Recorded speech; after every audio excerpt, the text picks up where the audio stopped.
Lazy Dude 99.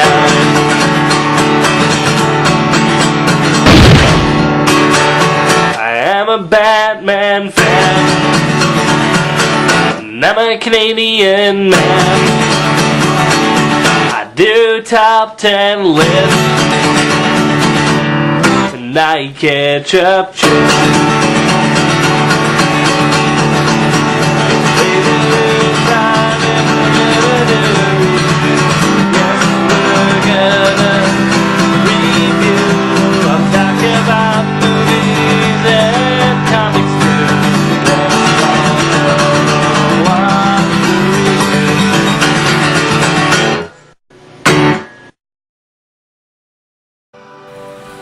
Hey everybody, welcome to another Laser Dude 99 video. So now I am finally doing All-Star Superman. I mean, I was gonna do this movie right away when it came out, but so much other stuff just happened and I forgot about it, and there's some other animated superhero movies came out, so I reviewed them, and now, enough, we're going into All-Star Superman. So let me just start by saying of the basic story. The basic story is a tale of Superman in his last days.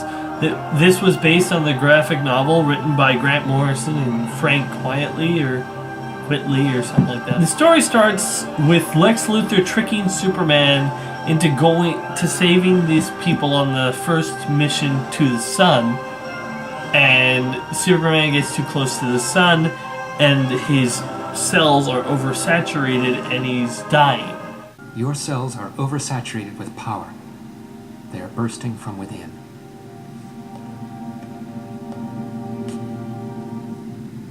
I'm dying. So this is about Superman in his last days and what he's going to do, what he does with Lois, how he handles Lex, and how a bunch of other stuff happens to him as well, and how he handles all those things. Let me just start by saying, I've never really read the graphic novel, at least not all of it. I read up to the Samson and Atlas part. And I was, to be honest, I was a little bored with it. I mean, I know lots of people love this story, the graphic novel, but I just couldn't get into it as much. With reasons I'll explain a little bit later, but you know, I was never the big fan looking forward to this. So for certain things, I can't tell you what I wanted from the graphic novel that I would have wanted in the movie, because I haven't read all of it, and I don't own it. So let me start by saying, though, the movie has very good voice actors. I mean, each voice fits their characters really well. My personal favorite voice that they got was the guy to do Lex Luthor. Remote controlling a weapon. The signal takes 9 minutes to reach the sun. I have to coordinate my transmissions perfectly. The sun? You were released from jail to work for your country, not on your own. I know I promised not to waste my intellect on elaborate super death traps. I know that. He has such a menacing but sophisticated tone. I actually think I might even like it better than Clancy Brown from the animated series. But, you know, I can't really say that exactly because, you know, this guy's only been in Lex Luthor for this animated movie, and Clancy Brown was for the entire Superman animated series and Justice League Unlimited animated series. So, but I like the menacing, but the tone that it says, I'm in charge of everything, and there's nothing you can do about that. Lois and Superman's romance story in here is actually pretty good. It's pretty good and pretty clear. Like in the beginning, when Superman figures out that he is dying, he right away reveals to Lois that he was Clark Kent, and she doesn't believe that it's Clark Kent. You know, it's kind of, you can see why she wouldn't believe, because she knows Superman's super powerful and he's disguised himself probably, and she knows Clark Kent all of her life.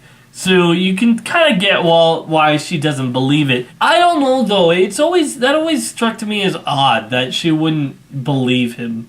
That's one of the things that I was a little weird. I'm like, why? I mean, I know it's not totally unbelievable, but the fact that she denies it completely it's a little odd. I mean, if Batman said to someone that he was Bruce Wayne, yeah, even if he had covered up many times to make it look like he wasn't, I'm sure people would be able to believe that.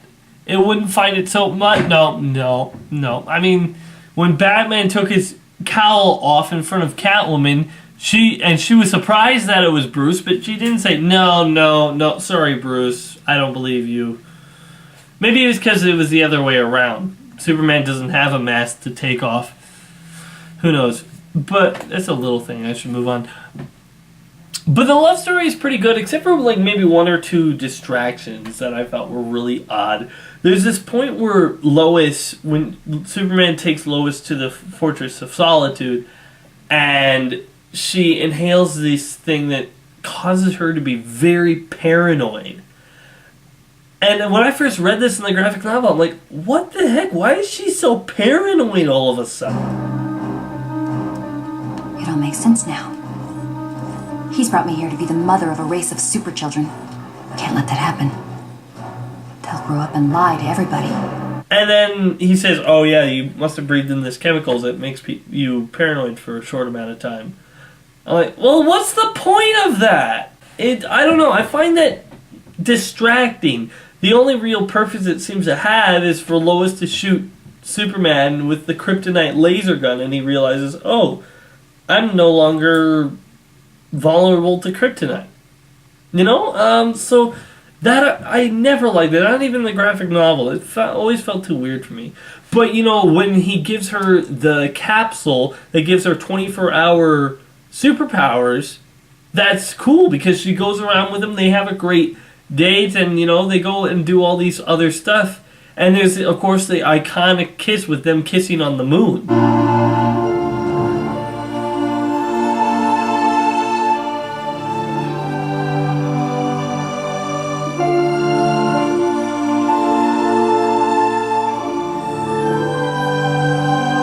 And it's kind of cool because I actually have an old comic book that actually has a Superman power capsule. In that old comic book, though, it was this criminal was trying to take it, and then Batwoman, back then there was a different type of Batwoman, but then Batwoman drank it, and she had the superpowers for 24 hours, and she tried to figure out who Superman and Batman were. But you know, it's cool that he didn't just make that up, that it actually came from comic history. Not many people might know that. So it's a good thing you watched this review. One complaint that I do kind of have with this story, though, is at least this movie. I'm not sure if this is the graphic novel. Clark Kent and Superman kind of feel like two different characters. They don't feel like the same person. And there's a lot of stuff that I'm wondering, why hasn't Clark changed to Superman? Okay, like there's a part in it where Parasite in this, where Clark is interviewing Lex Luthor, and as they're walking by the cells, Parasite absorbs some of Superman's powers and goes rampant and starts going around. But Clark doesn't change into Superman once through that entire encounter. Parasite is banging guards and draining their life energy. Now, I don't think that kills them, but he's throwing people across the rooms and their lives are in danger. But he doesn't change to Superman. Why? Because he's with Lex Luthor? I think if you're dying, it's not going to really matter that much. Maybe you could just run away from Lex Luthor, then change into Superman. It wouldn't be that big of a deal for Superman to show up there because he has all these powers. Why? Like, all these other guards and prisoners' lives are in danger, and you're just not changing into Superman. I really don't like that Parallax scene, even though what's kind of odd is Parallax. Sorry, I'm saying Parallax, but I mean Parasite. Sometimes my comic brain gets confused. Sorry, my mistake. Is voiced by Michael Gough. You know, the guy who did Alfred in the older Batman movies. I don't know, I just find that odd.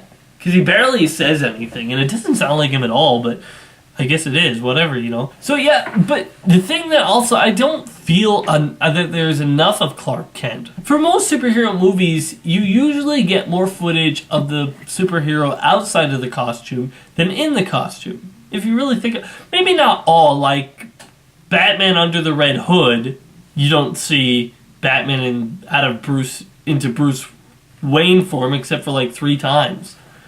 You know, a couple of them are flashbacks too. But I mean,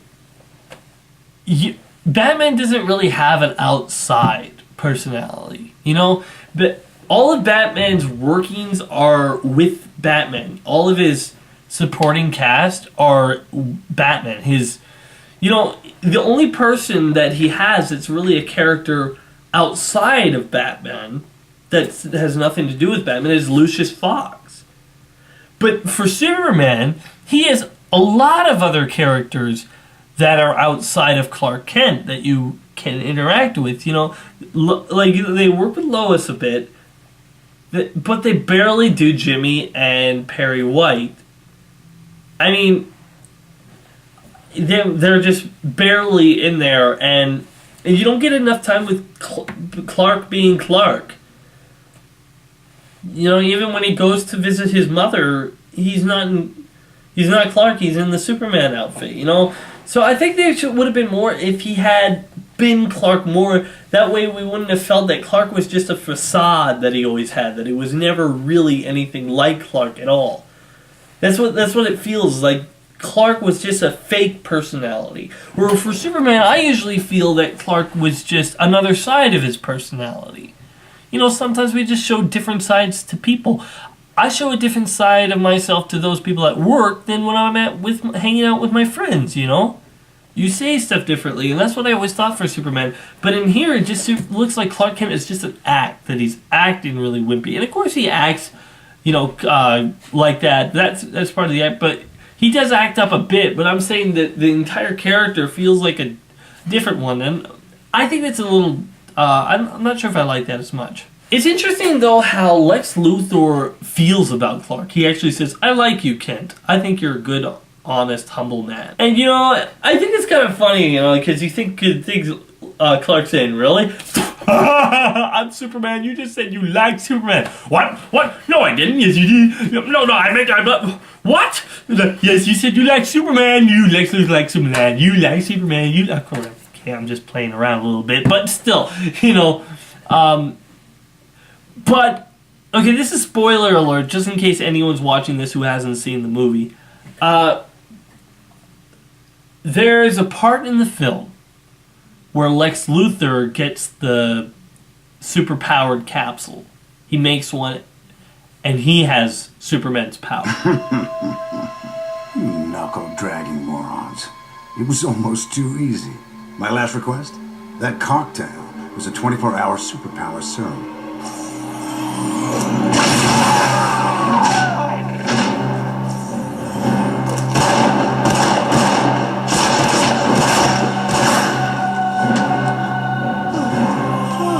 My turn.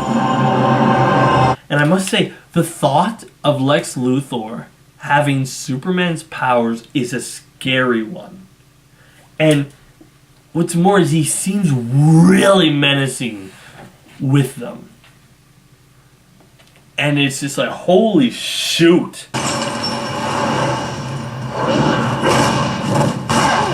If I die, you die first!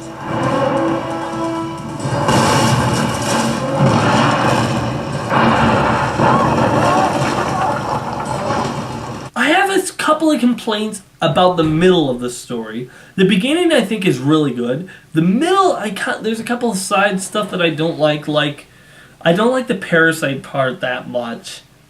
And when it goes to those 2 other Kryptonians who arrive on Earth, I just find that's a little bit of a distraction. You know, comic books have enough time in their books to go on side stories that can connect into in the whole story. And from what I hear, there's more side stories. Like, I heard there was a Bizarro part in the All-Star Superman book that everyone wishes was in there. Sounded interesting to me. But if you look at the couple of scenes, just feel out of place. It doesn't feel like the part of the whole cognitive story. It feels like it's just a little bit out of place.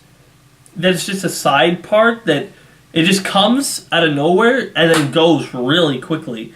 I know they wanted to put a lot of stuff from the book in there, but I just found that part more distracting than helpful. Maybe it's just because those two Kryptonians are humongous jerks and I don't like them at all. But I mean, that's the point of them. But the final conflict, the final battle, awesome. I mean, really, Lex Luthor with superpowers and this giant, well, I won't try to spoil everything, but this other thing that he fights, awesome. Complete, utter awesome. And the lines that Lex Luthor says and the stuff that Superman does, really well done. I really like the final conflict, that it just, all the other stuff, you know, I really like the middle. I mean, I really like the beginning with Superman and Lois. The middle has a couple of good things, but a couple of weird sidestep stuff that I don't really like as much. But the ending is really what sells me on this film. I just think it's really fun and really, you know, not just a whoop-de-doo. You know, it's actually menacing and it's actually exciting. Yeah, I guess that's all I really have to say about it. I think it's pretty good. Not the best out of all the superhero animated movies, and you know, but it's definitely above average. I think I'm gonna give the All-Star Superman the animated movie 6.5 out of 10. So thanks for watching, everybody. Remember, I'm LaserDude99, and if I don't like it, it's not worth it. See you around. Be sure to check out more of my other videos on my channel, and wait for more coming soon.